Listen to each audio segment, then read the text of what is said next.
Okay. Welcome everybody. We're gonna do something kind of fun today. So if you're new, I think uh, two of you are. These Friday things are just kind of fun. We have this site here. It's called events.lunch.dev, and as we can, we try to just like add some features to it. So it's fairly bare bones at the moment. You can see the calendar of events that we have, but we've been kind of steadily adding things to it, and it's an Eleventy site. I'll open up that documentation real quick. So what has it been? It's Eleventy.dev, I think. There we go. And it's just a static generator that uses, fairly love this button. Even so, I still have trouble finding the documentation. I'm stuck up here for a little bit, and I'm like, where's the docs? But I just need to scroll a little bit. To get to the docs, like there's this big purple button, there's the small docs text. Then if you go up to the very top to the header Uh-huh. and just click the header, like I swear you could click randomly on the homepage, the Eleventy homepage, and you'll end up on the docs basically. Amazing. What happens if I click not the header? Oh no, wait, this is not clickable. But okay, cool. So I mean, that's good. This is already good information if you're an Eleventy consumer. So many ways to get to the docs.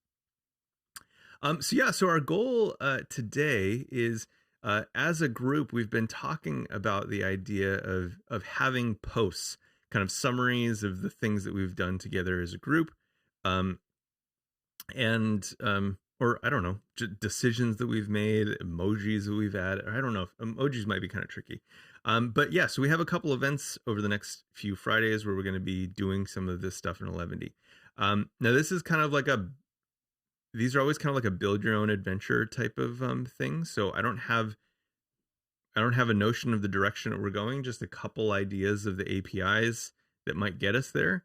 And we're going to add a posts section. And Ben is here. Ben is a very avid Eleventy consumer. benmyers.dev. All this is done in Eleventy, all really great stuff. So Ben's been leading a lot of our efforts in kind of, or directing a lot of the Eleventy efforts in like how to actually do stuff and navigate the documentation and some of the kind of odd language and terms and whatnot, because there's a lot of it. So we have a let's see. So let's clear this. This is our repo right here. It's got a package JSON. Everything gets built in Node. And we're just going to pop this open real quick. So I'm going to open this up in VS Code. I have a couple of files open from, oops, I keep full screening things, but that does not work well in this environment.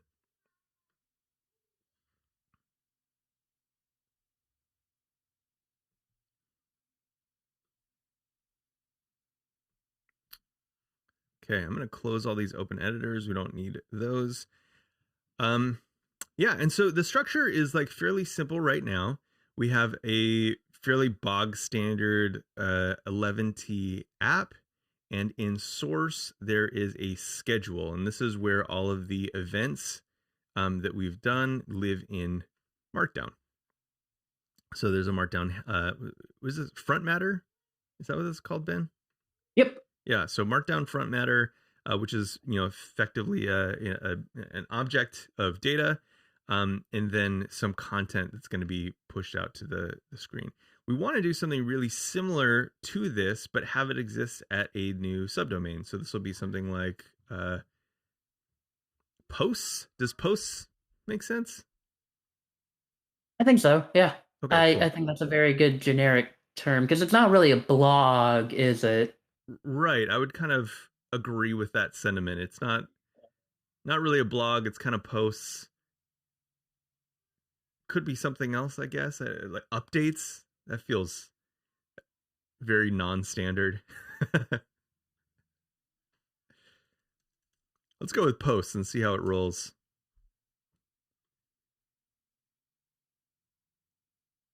Okay. So now one of the first thing, now we're already kind of like in an area that I'm not totally sure how this is all going to work. So I want to explore what's already here. If we look at schedule, there's a lot of markdown files, but then we also have these two special, uh, what's it called? 11 files. We have schedule.11.data. And this we used in a stream before to actually provide the links. So these are calendar links. So if we go to events.lunch.dev and we go to any of these, this file is generating these links where you can kind of add something to your calendar, which is kind of cool. But we don't need anything that fancy yet. So I think we can safely disregard this Eleventy data file. However, this one is interesting. Ben, do you mind providing a description of what these files do in the directory? Yes. So, first of all, Eleventy transforms your markdown files, which it calls templates, into pages. Mm. And as it does so, it gives you the opportunity. The reason it calls them templates is because you can inject variables into them. Basically, you can inject data into them. But Eleventy has to source this data from a whole bunch of different places. And it sources this data in a process known as the Data Cascade. I've got a blog post about that, benmyers.dev/blog/11d-data-cascade. Which, yeah, there we go. I finally understand Eleventy's Data Cascade. Basically, this is the process that Eleventy uses to aggregate all the data from all the different sources and apply it to an individual template, apply it to an individual markdown file or an individual page that gets generated. And one step along the way is what it calls directory data.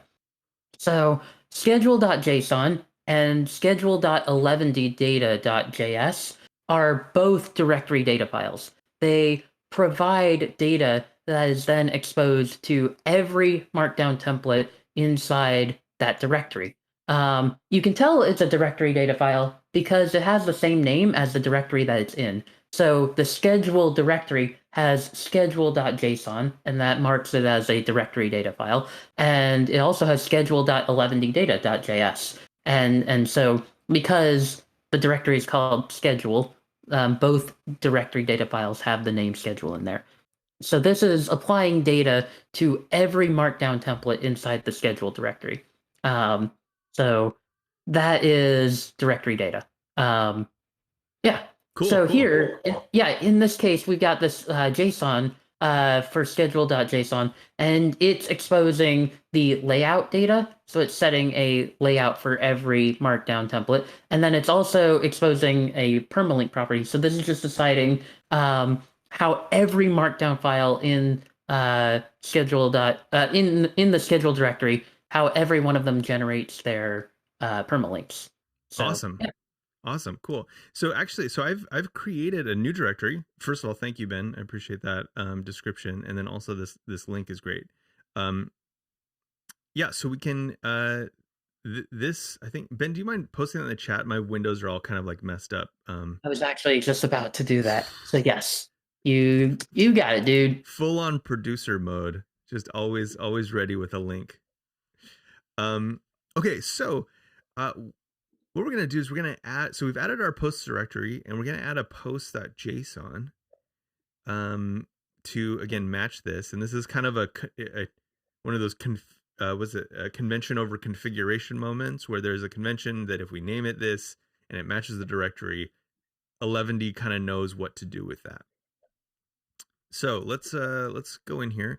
I think we could probably let's keep the events layout for now. We're not going to do anything. We're not going to change that yet. And then the permalink is probably fine as it is. I would maybe prefix it with a post slash. Oh, right. You're right. That way it doesn't clash with any of the events in theory. Cool. I agree with that. And this is a like post singular. Does that make sense? Worked for me. Okay, cool. Okay. Michael G, welcome. Hello. Okay, so we got that going. Let me jump into schedule, and I'm just gonna copy I'm gonna copy some text from like a valid markup file, and let's just call this firstpost.md. So because we're using this, event HTML layout, I want to make sure that we're actually using all of the valid, attributes. I think we only require maybe title and date.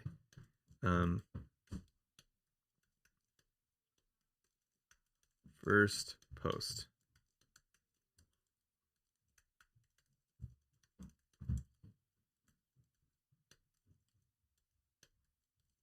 Oh my gosh. Post content. Okay, cool. Now, let's go back to our console and see if what Eleventy thinks so far. I think there are some other things that we're going to need to change, but let's see where we're at. So we'll run npm run dev, which is our command to start a local Eleventy dev server, which runs Eleventy -- serve under the hood. Got a bunch of log output. Bunch. I might not even be able to scroll. Okay, cool. So, and then it gives us our server. So, it doesn't look like we encountered any errors. Let's jump over here and see what we got.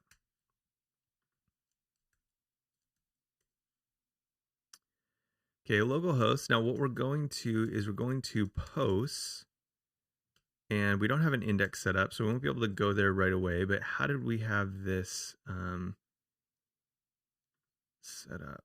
First post. So if you go to your Post Json, you can see that we're setting up a permalink. So first of all, it's singular post, and then it's the page.file slug. Yep. So in this case, we called our file first-post.markdown. So you would go to post/first-post. Perfect. Awesome. That actually worked. I thought we were gonna have to change the Eleventy config and everything. Nope. Every 11 is picking up all of the markdown templates inside source. Oh man, easy peasy. This is a good Eleventy moment right now. This Eleventy moment. All right. Okay, cool. Perfect. So, I mean, I'm open to suggestion, but I feel like the next thing that we would want to do is move away from the event layout and create a layout specific to posts. Any objections to kind of go in that direction? None here. There may actually already be a layout that works well for that. Okay. Because I used one for the sesh documentation. So if you go to includes layouts. So we have event, homepage, and page. Yeah. So page.html, I think, is the one that you could use, or you could create your own. It's just a bare bones page. Gotcha. So this is a kind of like very generic, HTML5, sets up your language and imports our style sheets, all that kind of stuff. Mm-hmm. Okay, cool. Let's do this. Maybe, I guess, how much time do we have? We got plenty of time. I'm wondering if this might be a decent opportunity to create a base layout and maybe kind of create a layout that consumes the other layout. I like it. Okay, cool. Let's try that then. Then let's do this. I'm just going to copy the whole thing wholesale and make a new one. We'll call this post.html.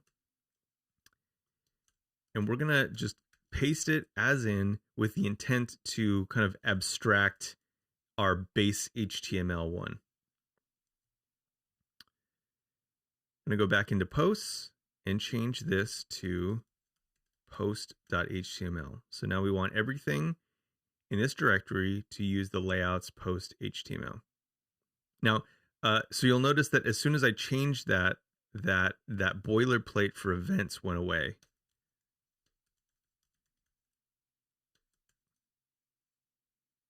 So event has a, join Discord, improve this page, etc. Now we may want those things, we may not, but that's kind of just showing that it all worked. And then it kind of excludes the date as well.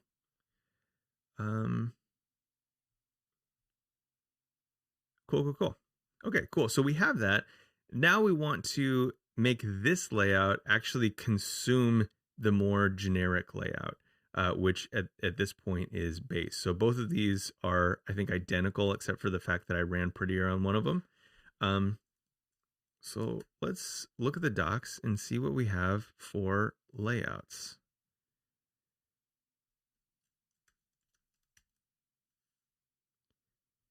I'm assuming layout chaining is kind of what we're after. So I'm just going to go through this. So your layouts can also use layouts. Hurrah! Add the same layout front matter data to your layout template file, and it will chain.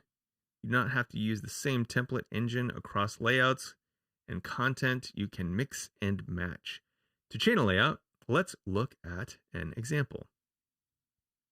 Okay, so we have an example, layout chain example, .markdown. It's going to use the main layout, title, etc. Okay, cool. We want to add a main element around the post content because we like accessibility. I like the copywriting here. Okay, cool. So this is using the so we have the main layout. We're doing that.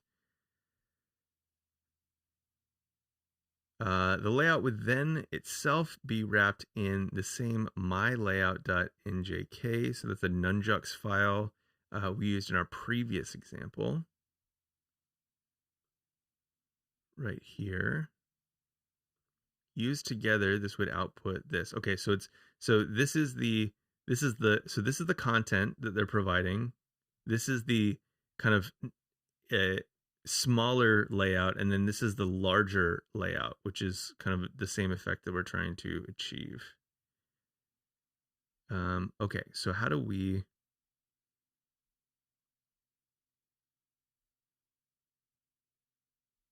Gotcha. So Ben, correct me if I'm wrong, but it seems like we need to add front matter to our post layout, and then that will connect it to the other layout. You got it. Cool. Perfect. Excellent. So I guess let's go super simple. I guess we kind of have to decide where we want to cut. Maybe for right now, I'll just cut right at content and keep it super simple.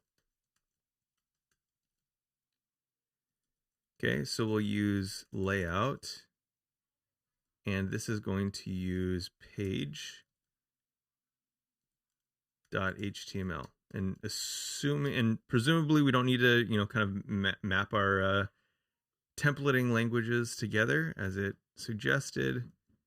And then we don't have any other data at the moment, I don't think. Page. Now, if we change page, that's going to kind of change things as well. But I guess this is content safe. Do you know, Ben, what the content safe? Yes. So that safe filter, when Eleventy transforms all of your template languages, in the end you want it to come out to HTML, but by default, Nunjux does not it does escape your HTML. So that means that the end user, what it would look like is they would see like all the tags and stuff. They're not actually getting like HTML. They're getting like escaped HTML. So when you apply this, when you pass it through the safe filter, You're saying, no, I actually want you to treat this as real HTML that Mm, actually like changes the structure of the page. got it. Got it. Cool. Thanks. Okay. So I hit save. So again, what we're doing, let's chase this chain down again. We have a markdown file. It has some content, some metadata, a date, and a title, and then we have posts, which is using layout posts to generate it. Layout posts we've now reduced to just this little block. We have a kind of some markdown front matter that's layout, and then that's going to chain to layout page. And it looks like we've gotten stuff. Um, this part is interesting that this is not showing, and I'm kind of curious why.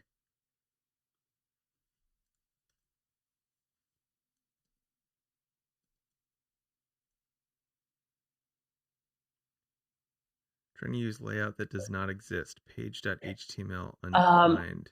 yes, because you need to be doing layouts slash page.html. Gotcha. So these kind of go back to the includes directory. Is that where this Yep. path lands? Okay.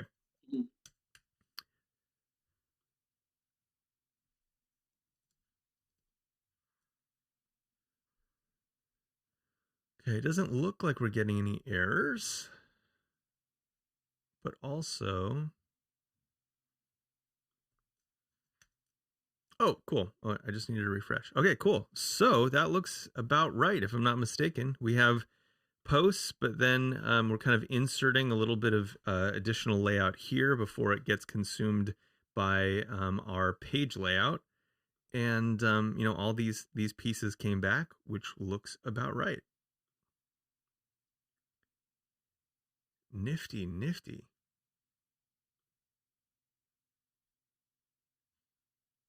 Okay, cool. Now I'm curious. I feel like this is probably, I mean, we could probably move forward with this. Is there a date? Okay, so the page layout doesn't have a date.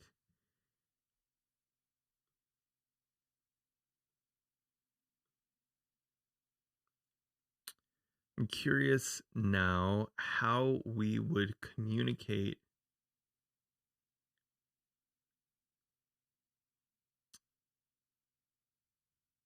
This is a curious thing because, like, if we have this layout, how do we then communicate things that, like, tags that we would want to be inside of the head? Right? Because if we had let's say, like a description or a date that we wanted to assign to this as metadata, how do we post that in here?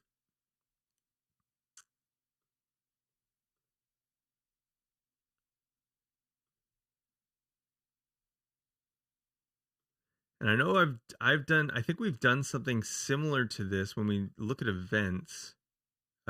We have kind of a funny little thing that happens. Events is our most, kind of utilized document. So this is probably, or layout. So this is probably a good place to start.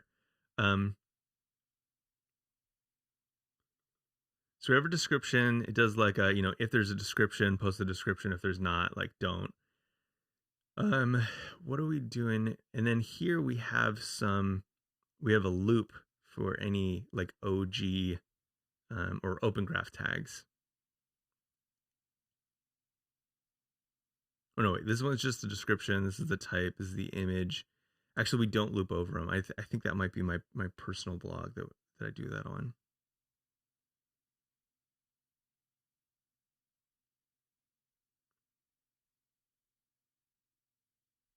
Okay.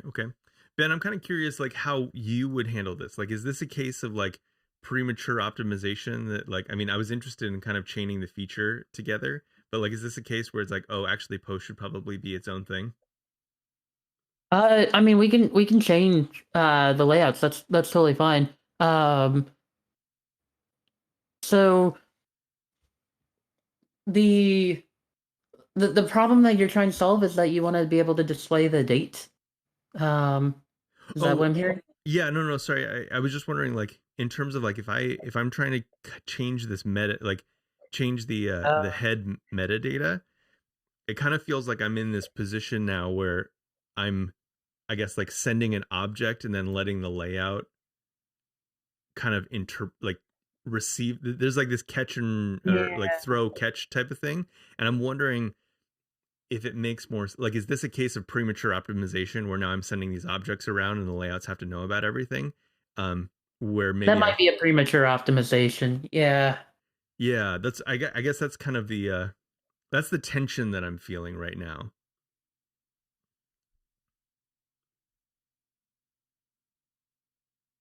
Yeah. Okay, cool. Well, I mean, it's nice to know, right? But then, maybe we'll just kind of keep it unlinked until we have some more information, right? That's kind of the strategy. Yeah, I think that makes sense. Okay, cool.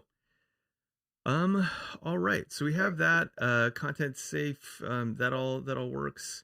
So what's some information that we're gonna want here? I feel like for the most part, these are gonna be fairly free form documents.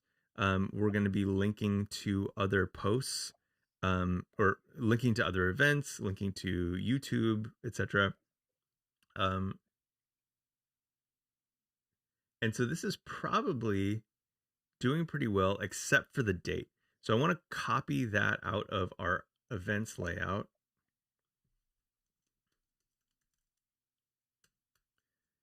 And we have that here. So inside of our main content area, um, we loop over the speakers if there's a speakers object. And then if there's a date, we put that date in there.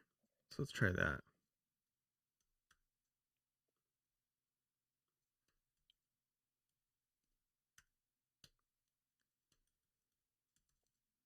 We don't need the speakers, though actually having an author might be nice. Yeah. Yeah, so let's do that. I know I'm introducing two changes at once, which is terrible, but I'm just going to do it for right now. So yeah, so if there is an author, we're going to, so if there's an author, or I guess, you know what, this is only going to have one. I think Post would only ever have one author. I'm not sure if that's a good, I read a tweet the other day. I don't know if y'all saw this. Let me know if you saw it. There was a tweet going around, someone saying that they've never rejected choosing the plural by default, or never, uh, Mm. what, not rejected. Yeah. I think I saw a thing from Sean Wang, Swix, that was Yeah. like it's not gold plating to consider the question of, okay, I know what it's like if I have one of a thing.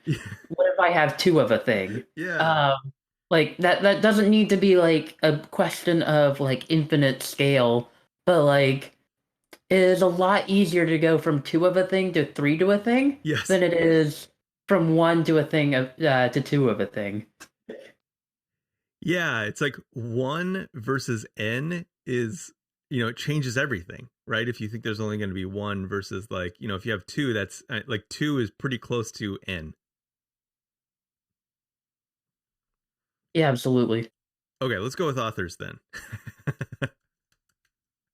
I'm I'm willing to be wrong on that. Okay, so we're gonna keep that, and then let me jump back into our first page just so we can get the data right. Um, well, actually, we already handled the case where there's no authors, so let's leave it out. The date shows up. Cool.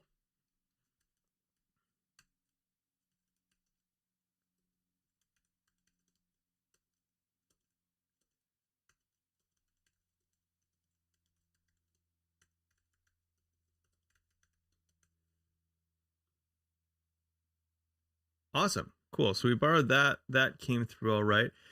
I mean, this isn't like the most ideal layout, so we'll probably, kind of fiddle with that over time. I think Martin has some really cool ideas on how we could make things look a little bit nicer. So we might do that in more like a design type of phase, but it's nice to see that works. Um, Let me see. Why don't I throw a couple of our names in there?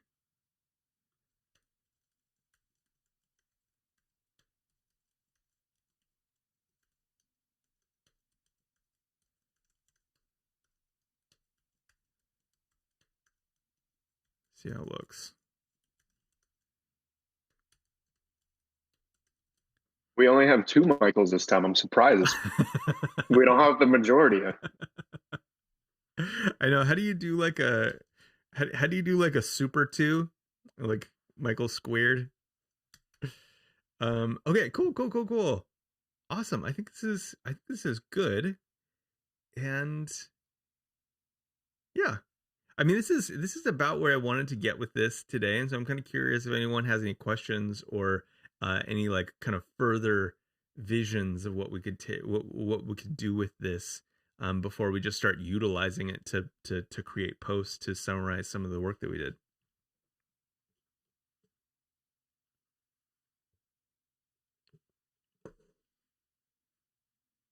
I have a question, but I think it's kind of out of scope of where we are currently. Fire away. So when you ran the dev command, and as we add more and more projects, I think I actually added a GitHub issue about this. Okay. But as you add more and more schedules, and the more markdown files, the more it kind of compiles when you run that command. Mm-hmm. Is there an Eleventy like advanced like kind of thing that you can do to speed up that process, or kind of I hope that makes sense.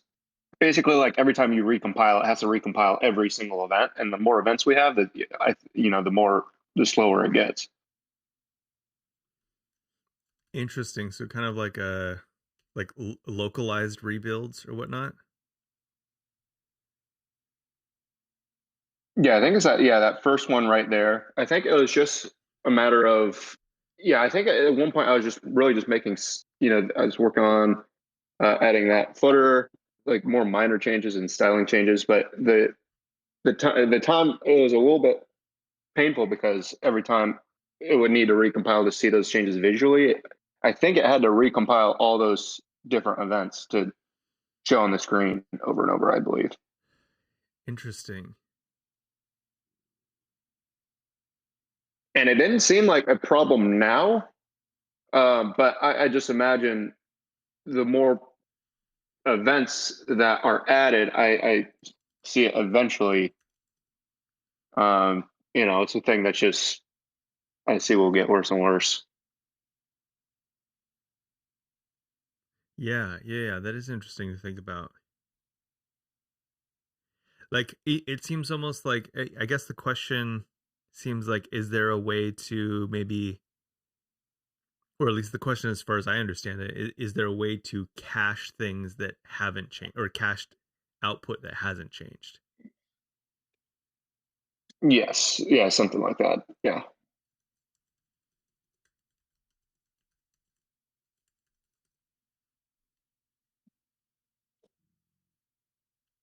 Let's see, cache outsets, cache data requests. Oh, and then that's also another thing that I added recently. I think is, I don't know if I did that here or whatnot, but so I think for tweets, let's see if this. Yeah, you do definitely want to cache tweets because you know people delete their tweets or whatever, or they delete their account or they go private, Yep. and if you can't fetch those tweets, then you risk breaking your build. Yep. Yep.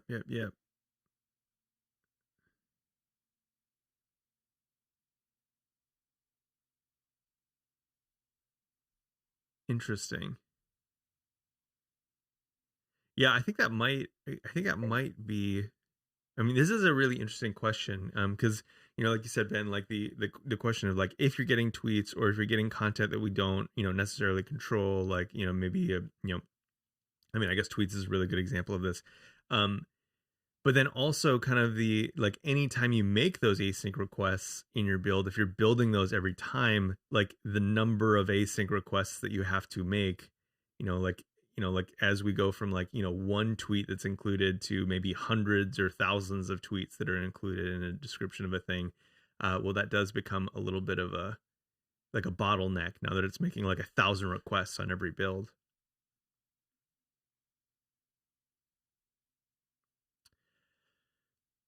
Uh, that's an interesting question, Michael, and I don't know. Let's keep searching Yeah, the I was docs then. thinking like I'm like, okay, how out of scope of this, and like that issue could be its own session in itself. So I'm like, okay, how out of Sure. scope do I want to bring this? I So mean, that's why I was kind of hesitant to ask. it's a really good question for sure. This hover effect, amazing. Buzzword alert, yes. I love that. Amazing. That's strong. This is such a fun little site. Yeah, I wonder. I want to start putting something similar to that, like for acronyms, like the whole discussion about like, some people hating acronyms for like the people that don't know all of them, or if they're specific to, in a certain environment. Yeah. That would be a really good feature, like hover over an acronym and just give it, it's just like, hey, this is what the heck this thing means. Yeah. Well, what's the acronym tag? Is it ACRN or something like that? ABBR. The Abbreviation. acronym tag has been deprecated. You would use ABBR. Yeah. Oh, this is relevant to 2020. Oh, well, I don't think I've ever. Today I learned. Yeah, so I mean the hover effect is not like ideal. It's kind of like the classic like tooltip where you have to hover over it for like a very long period, like I don't know, it's like 3 seconds or something like that. Um, but it does seem like the type of thing that you could use this markup and then enhance it in a way that yeah. This is something I've been like genuinely like interested in because like tooltips, we all agree tooltips suck, right? They Yeah. especially suck for people who are on mobile, Yeah. right? Yeah. Because they just don't exist. Like I've been wondering about finding a way to maybe turn like with progressive enhancement to turn like an ABBR tag, an abbreviation tag into like almost like a button you could click Mm, that would open up like on focus or on click, it would open up the tooltip. yeah, that would be neat. There's also the possibility too of like you could do uh where did we see this? This was on the Eleventy docs. Oh, I lost it. I must have clicked off. Um, you could also do something similar to like on hover, use the content attribute and assign use like content and take the attribute selector and then grab this title out of it and then put that before like kind of like what we were seeing with the buzzword alert. Mm. I don't know. Yeah, because I actually had a little bit of a pain point of ideally I just wanted to use title for just a quick tooltip, like hey, this is what this thing is. I think it's just like a quick like info icon, but um for the HTML, the just the HTML title tag, I hated how like you hover the thing and you wait like the wait time to display the tooltip. Yeah. So I was trying to find, I don't want it being immediate either. So I was trying to find somewhere in between, that and it showing immediately. And Yeah. so that was a pain point I just recently had to resolve in a feature actually this month. Yeah. Yeah. I'm curious, Ben, with the abbreviation tag, are you familiar with how it reads in assistive technologies Inconsistently. inconsistently? A lot of it depends on the end VoiceOver user's on Safari. settings Try for their VoiceOver off. assistive tech. Some people will have it like set, like they'll have like their screen reader set to automatically expand all Mm-hmm. abbreviations. So basically, it'll replace the abbreviation with the title. Some have gone less verbose, and so in that case, it's basically like treated as though like it's just this span with nothing special, right? It just reads whatever text is inside the tag as is. Um, it's not really like readers aren't necessarily like informed that there is an expandable abbreviation there, right? It's Mm. like either you get the full thing or you get the short thing, and then it just moves on. So it's like it's fine, but I don't know. I'm on the hunt for a better version of the abbreviation. Exactly. Yeah, it is interesting because even, I mean, even the screen experience is not clear, right? Like I have to, I mean, I guess you could style it however you want. You could style that tag, but like by default, there's no additional styling here when I use the tag to indicate, oh, this is actually hoverable and has some additional information that would help me understand this thing. Which browser is this? This is Safari, isn't it? Yes. Yeah. Open up the same page in Chrome. Okay.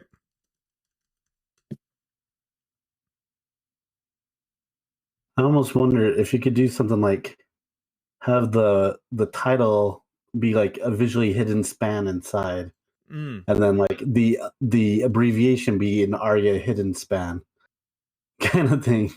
So like, yeah, it's like you maybe could, but in accessibility, one of the important things is giving people the choice, right? Like ideally, you would let people choose whether they get the expanded form or the contracted form, right? Whereas the ARIA hidden, visually hidden trick basically assumes that all assistive technology users want the expanded form all the time, always. that's a good point. Yeah, so you can see here in Chrome that abbreviation tags with the title attribute will have this like dotted underline. Whereas if you remove title, I think it removes the underline too. I could be wrong. You may need to run. Yeah, I'm gonna run. Yep. Yeah. You're right. So, interesting. So a little bit of inconsistency on the style as well. Yeah. Is that just like an underline style? Can you like change that? It's totally just a 1 pixel dotted underline style. So you could override that. In fact, on my blog, I have God, there's at some point I have like a heading that has an abbreviation that's like TLDR. Can I expand using the abbreviation tag? Let me see if I can find it.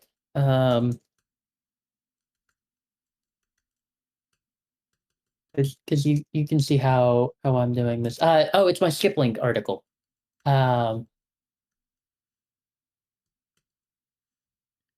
Implement skip link. Yep. Yeah. So this is you're in Safari, but that TLDR at the top is actually. Oh right. Yep. Okay. Let's see. Let's open that in Chrome and see what the difference looks like. Oh, so you have a little question mark on there, which is kind of cool. Yeah, the question mark I think is actually part of Chrome's default styles for that too. I don't know why it's not showing the underline in Safari though. Yeah, because I definitely like styled it to have an underline. That's weird. What if Safari just like intentionally disregards it? Like it doesn't disregard the base style, but it just disregards the rule on those elements. That would be very aggressive. Interesting. Okay. That is interesting. I like the treatment there, the question mark. And it's funny, I'm actually not seeing it here. It's just as text, which is interesting. But yeah, it does kind of give you that for people who are using a mouse that that little indication. Of course, most of us aren't really like reading text like this. I mean, I do sometimes, but I guess it is kind of helpful because maybe if you did have like, what is this word? Oh, hey, there's a question there. Yeah. Okay, cool. Well, hey, that was a a fun little tangent, but we're getting close to the top of the hour, so I guess let's just wrap things up. I'll just summarize what we did, which was actually very simple, like delightfully simple. We just created a new directory, posts, and we created inside of it a posts.json object with really only 2 things in there. The layout that we wanted to use, which we had to create, post.html. It could be any layout in any way. And then how we wanted the permalinks to be displayed. So we just kind of added our directory. We use the page.fileslug object. I assume that that's part of the data cascade. If we were to look into that, there's probably like a page object with a bunch of things that we could utilize there. Yep. And the Googleable keywords for that is Eleventy supplied data. Eleventy supplied data. All right. Eleventy supplied data. Yeah, look, that's the H1 on this guy is Eleventy supplied data. And then, yeah, so we got package, pagination, collections, and page. And so that's what we're utilizing. I'm sure that if you go deeper into page, oh yeah, so we see, date, file slug, all this kind of stuff in here. Cool. So that's what we're using. Eleventy supplied data. Excellent.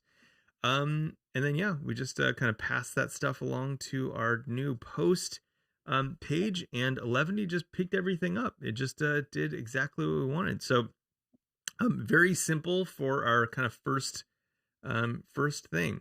I'm going to look at what we have going on next. So at events.lunch.dev, the next one that we're going to work on is we want to attribute speakers using the GitHub Avatar API.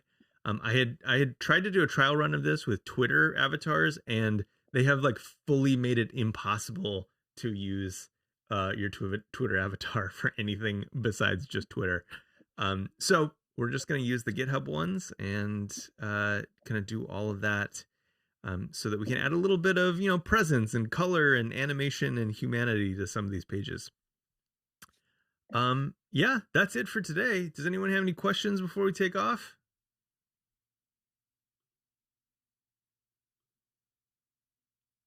I think that's a no. Awesome. Well, if you do, just ask them in live event text. We'll continue to do that. Thanks for being here. It was good to see your faces, those of you that I've already hung out with. And Khalil and Adalto, it was very nice to meet you. Travis, good to hang out with you for the first one of these. And yeah, we'll see you around. Peace, everybody. Thanks, everyone. This was great. Bye-bye. Thanks, everyone. Talk to you guys later.